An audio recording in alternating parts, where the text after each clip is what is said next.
Masyado po ako na nahihigpitan kay mama. Masyado po siyang bawal. Padami po siyang binabawal. So, nagdesisyon ka nang sumama sa boyfriend mo? Opo. Tsaka po dun po sa karelasyon niya, di din po ako dun pinapatulog sa tinitira po nila dati kasi po magkaaway po kami nun. Kasi po nagsumbong po ako dun po sa tunay na karelasyon po nung karelasyon ni mama.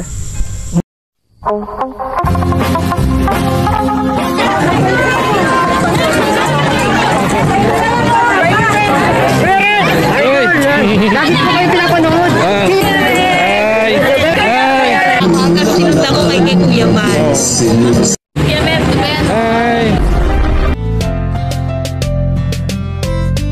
lagi nyo tatandaan may isang tao na handang gawin lahat upang magbago. Handang tumulong sa hirap ng mga tao. Mabait, may takot sa Diyos, ngalan niya Red Nobino. Yun, isang mapagpalang hapon mga kaibigan, mga kababayan. Nandito tayo ngayon sa isang barangay dito sa Dait. At may nakita tayong isang batang ina na artistahin sa ganda, no? Gusto lang nating mahinga ng ilang opinion at eye-opener sa mga kabataan dahil sa tingin ko bata pa siya. Kilalanin po natin. Ayan. Magandang araw, Miss. Ano pangalan niyo po? Abby Cyril de la Cruz po. Abby Hazel? Cyril de la Cruz po. Abby Cyril de la Cruz. Ilang taong ka na po? 15 po. 15? Wow. May baby ka na, no? Ilang buwan na yung baby mo? 4 months po. 4 months. Pa 5 months po ngayon, December 16 po. So, diyan kayo nakatira? Opo. So, medyo giba na rin yung bahay nyo, no? At ano pala yung nagtulak sa'yo para mag-asawa ng maaga? Masyado po ako na nahihigpitan kay mama. Masyado po siyang bawal. Padami po siyang binabawal. So, nagdesisyon ka nang sumama sa boyfriend mo? Opo. Tsaka po dun po sa karelasyon niya, di din po ako dun pinapatulog sa tinitira po nila dati kasi po magkaaway po kami nun. Kasi po nagsumbong po ako dun po sa tunay na karelasyon po nung karelasyon ni mama. Ibig sabihin broken family na kayo. Yung nanay mo may bagong karelasyon. Stepfather mo? Ay po yung tomboy. Tomboy. Opo. So, okay lang? Sabihin natin dito? Okay lang. Anong hindi niyo pinagkasunduan? Yung time po na nagsumbong po kasi sabi daw po ni mama ba't daw po ako nangialam. Sabi ko po di na siya na po yung bago niya na pong karelasyon, ng priority niya po, hindi na po kami. Kaya so, po, yun ang naging dahilan na nawala ng atensyon sa'yo yung mama mo. Opo. Kaya naghanap ka ng ibang atensyon. Hindi na po kasi kami nun masyado nakakapasok kasi po wala po siya lagi anong oras po siya umuwi nun. Ilang kayo magkakapatid? 5. Pero po hiwalay po yung dalawa ko pong kapatid. Tapos yung isa ko pong bunsong kapatid, kasama ko po dun sa tinitirang ko po. Bata pa? Ilang taon na? 4 years old po. 4 years old. Oh, bata pa nga, no? So, yung asawa mo, saan nagtatrabaho? Ay, po, eskwela pa po. Nag-aaral pa. Kumusta naman ang buhay ng asawa? Medyo mahirap. Mahirap. May mensahe ka sa mga sing edad mo dyan na baka pumasok din sa ganito?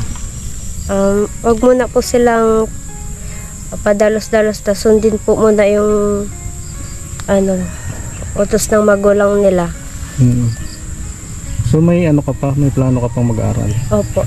So kapag po makapagtapos para po maganda po ang kinabukasan ng anak namin. Oo, may tsura ka, maganda ka, at saka maganda ang future na kakaharapin mo. Opo. At anong year mo na pagpasok mo? Grade 11 po. Grade 11. So napakabata mo para makapasok sa ganitong sitwasyon. Kaya naman.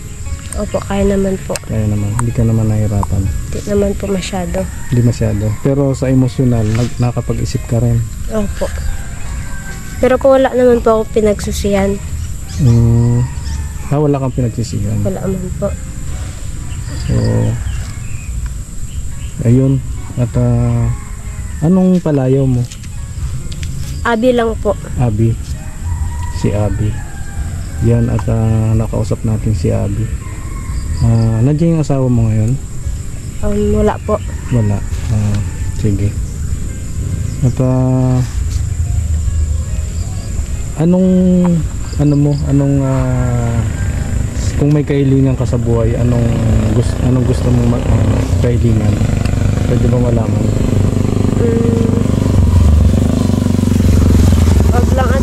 Wag lang po kami magkahiwalay ng asawa ko po. Kasi ayoko pong magaya po yung namin sa pamilya po namin na na maglaki po yung anak ko nang walang papa. Napakahirap, no? Kasi sabi mo nga isa sa nagtulak sa iyo para mag-asawa ng maaga ay dahil broken family kayo, no? At hindi mo nakasundo yung bagong karelasyon ng nanay mo. So yun ang lesson natin dito, na madalas ang nagsasuffer yung mga bata, na pumapasok yung mga magulang sa bagong relasyon, Minsan nga yung iba na namumulis siya pa, di ba? Kaya ilan ang lalaki sa inyo magkakapatid? 3 po. 3. Mga panganay sa iyo. Pangalawa po ako. Tas Sa panganay? may panganay pa po. Tas pangatlo po yung isa. Pang-apat ka? At pang-apat pa po. Pang-apat ikaw? Ay, pangalawa po ako. Sa panganay? Opo. Ayun.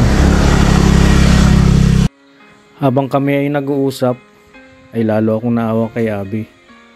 Dahil siya pala ay nagdesisyong mag-asawa dahil sa bagong karelasyon ng kanyang ina na hindi niya nakasundo.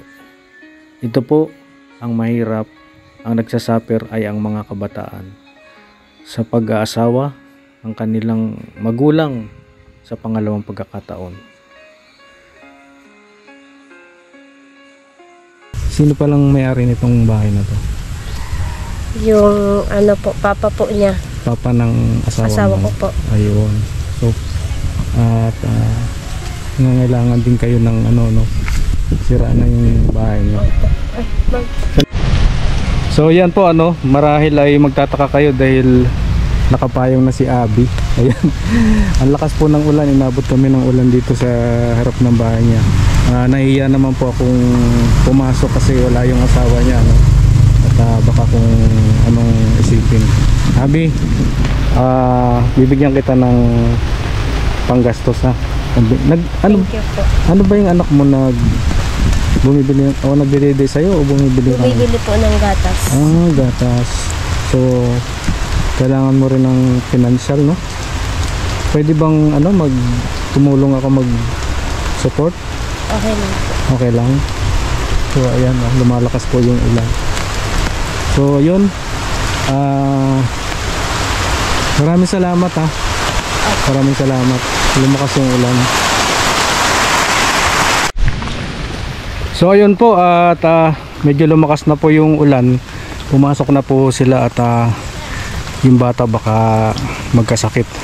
So yun po, at sana ay maging aral po ito sa mga kabataan, na ang pagpasok sa pag-aasawa ay hindi basta-basta, at saka kung ano man ang problema sa mga magulang, dapat ay ma-manage natin ito ng maayos, po. At syempre awareness na rin sa mga magulang na may mga anak na ganito, kung papasok sa bagong relasyon, sikapin natin na hindi maapektuhan yung mga anak natin. So yun po ang isang lesson dito sa nakita nating bata, batang nag-asawa. So maraming salamat po, spread love po sa lahat, God bless po, bye bye.